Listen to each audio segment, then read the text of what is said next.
تمام انبیاء کی دعوت آپ قرآن مجید میں مختلف مکی صورتوں میں پڑھیں گے، ان اعبدوا اللہ ما لکم من الہ غیرہ، اللہ کی عبادت کرو، تمہارا اس کے سوا کوئی الہ، کوئی معبود نہیں۔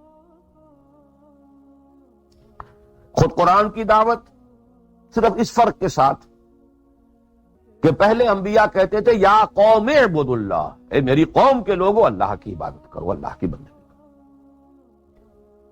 حضور چونکہ بھیجے گئے پوری نوع انسانی کے لیے، تو یہاں خطاب ہے یا ایھا الناس اعبدوا ربکم الذی خلقکم والذین من قبلکم لعلکم تتقون،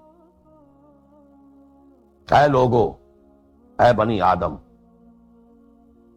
بندگی کرو، پرستش کرو اپنے رب کی جس نے تمہیں پیدا کیا۔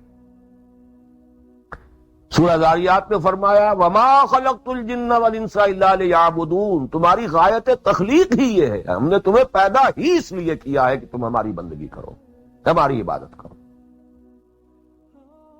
اور وہی 100 بات کی ایک بات حضرت یوسف نے اپنے قید خانے کے ساتھیوں سے کہی تھی، ان الحکم الا للہ امر لا تعبدوا الا ایاہ ذلک الدین القیم۔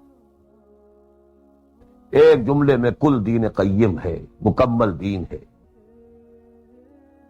اس کے سوا کسی اور کی عبادت اور بندگی نہ کرو۔ تو ایک لفظ ہے، ایک تقاضا ہے، ہم پورا کر دیں تو نجات بھی ہے، فوز بھی ہے، فلاح بھی ہے، رشد بھی ہے، سعادت بھی ہے، ہدایت بھی ہے، سب کچھ۔